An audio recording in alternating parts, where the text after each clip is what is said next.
Magkakadikit ho yan. Ngayon, mga boss pa mo, sir, hanggang ngayon, nagiging usap-usapan pa din yung mga ano dyan eh. Yung mga pagbaha. O yan, oo. Yung mga pagbaha.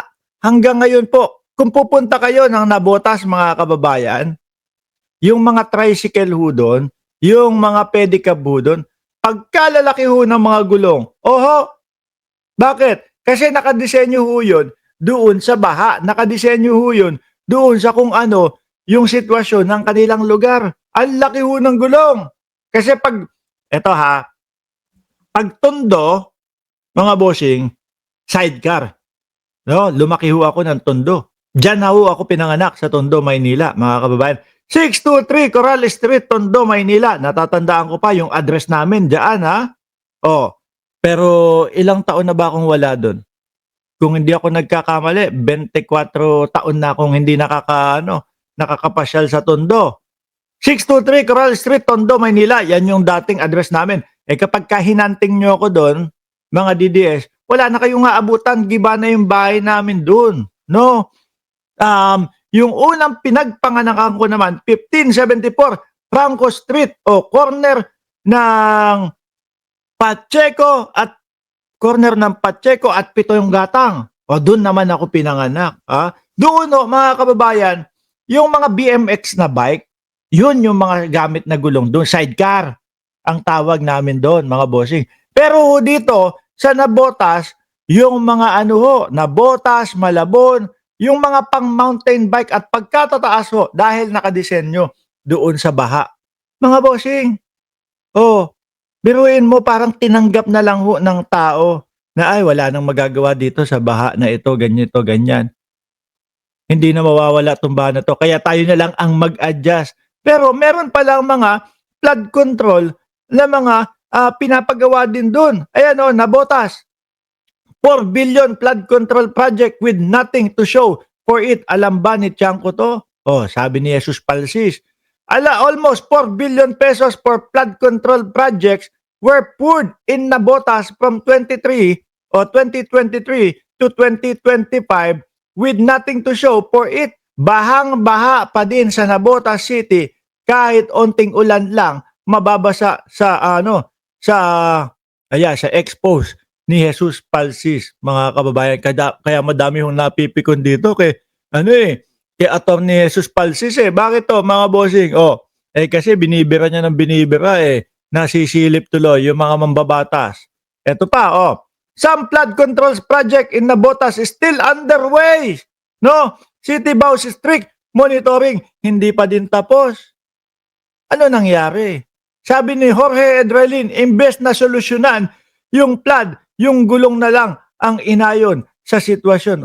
Ganyan ho tayong mga Pilipino ayan, makikita nyo ho, mga kababayan, mataas na yan, pero parang wow, dagat. Di ba? Wow, dagat. Naku po. Kaso tayong mga Pilipino, mga kababayan, meron tayong ugali na wala na, ito na, kinahinatnan na natin No? Magtiis na lang tayo. Sabi ni Nenita Kayabyab, naku, dito po sa Hagonoy, Bulacan, ganyan na rin ang mga tricycle. Minsan inaabot pa rin. Ito, tingnan nyo ho, ang laki na nung tricycle nila, ang taas na, inabot pa din. Tingnan mo, nasa halos gabetlog na ho ni Manong, mga kababayan, yung baha. Manila Flood Mitigation Project remained under construction in Nabotas City, but residents expressed hope this will be completed on time as the President launched his Sumbong sa Pangulo platform. Ang ganda din ho talaga niyang sumbong sa Pangulo ni Pangulong Bongbong Marcos. Bakit to? Kasi rektahan pong nakaka-connect ang taong bayan Di ba? So ngayon, yung mga taga Nabotas, Pangulong Bongbong Marcos, tingnan nyo ho ito, ang tagal-tagal na po. Tapos hanggang ngayon, hindi pa din po tapos. Sabi ni Shiro Kansaki, Congressman Toby, silip na silip. Doon pala sa kanila, may masisilip. Salita ng salita, doon pala sa kanila, may masasabi. Kayong mga taga-Nabotas, yan, email nyo ang Pangulo doon sa Sumbong sa Pangulo platform. Bakit to? Kasi rekta daw binabasa ni Pangulong Bongbong Marcos yan. At makikita lahat. No? yung mga ganyang pabagal-bagal, kailangan pa ba tumawid ang 1 taon na naman bago matapos? Di ba?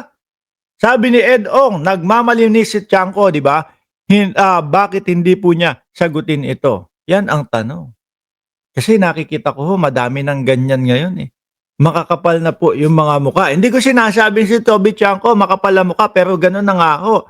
No? Yung tipo bang banat ka, banat ka, banat ka. Sa ibang mga lugar, banatan mo ng banatan. Pero yung lugar mo, ayun, ganun pala ang kinakahinatnat ngayon. Ganun pala ang sitwasyon sa lugar ngayon.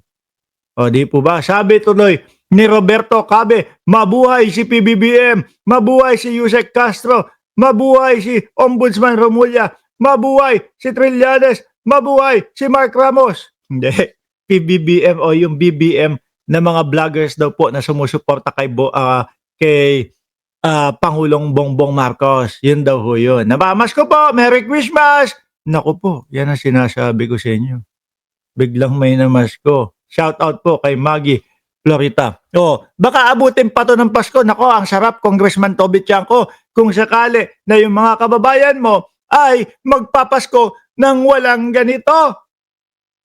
Ang sarap po na magpasko ng nasa kalsada lahat, lalo na bagong taon, mga boss. Di ba? Alam nyo, pinaka namimiss kong bagong taon sa Tondo, mga bossing. No, namimiss ko na yung mga kababata ko doon. Bakit?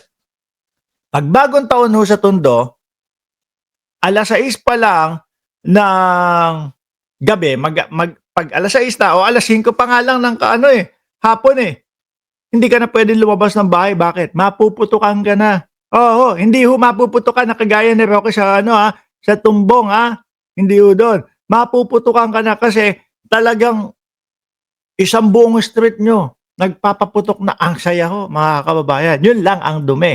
Pero naalala ko mismo si Mang Weweng. Si Mang Weweng doon siya ang tagawalis ng buong koral.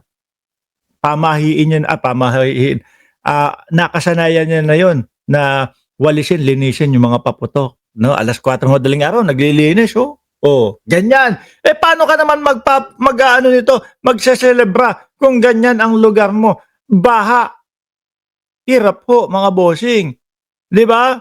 Tuloy ko, among those severely affected by the flooding are Cha Miras and Ramiro Singson, resident nearby Tanza National High School in Barangay Tanza 1. Singson, 61 years old, katandaan na din po, has living around Tanza, a flood-prone area since 1980s.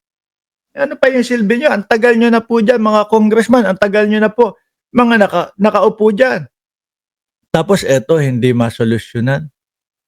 Paano po nangyari doon sa mga flood control? No? Na ipinapagawa po ninyo. Ano yung sabi doon? Sabi dito, siguro inabot hanggang bewang hita ang pinakaano na yun, no? Bewang hita, pinakamababa ang hita. Pinakamataas, bewang ang inaabot. Kaya nga ang ginagamit dito, bangka. Biruin mo, syudad o malapit sa city, bangka ang gamit. Bangka na ang bumabiyahe pag umakyat sa tulay. Kaya naman, nagkaganoon ay dahil sa flood control sa Tangos. Yung mga floodgate, sira kasi hindi gumagana. Anak ng tokwa naman yan. Mababa na nga dyan. Alam nyo na nga ganyan yung sitwasyon. Hindi pa ipaayos ng mabilisan. Di ba? Kawawa yung mga kababayan nyo. Yung mga floodgates, sira kasi hindi gumagana. Pero kung gumagana yun, napakalaking tulong dito. Ano ginagawa ng mga upo dyan? Napakahirap, lagi lubog naman. No, imbis na sana yung lalakad ka na lang, tatawid ka doon sa kabilang kalsada ninyo. Ang gagawin mo pa, magbabangka ka pa. Napakahirap, laging lubog. Parang nasanay na rin kami. Nakasanayan na namin. Kahit sabihin na ipaliwanag nila, wala ring pagbabago. Ginagawa nila ng paraan, pero kahit anong gawin nila, pagdating ng panahon, kung kailan tag-ulan, tsaka nasisira. Baka hindi po pinapagawa.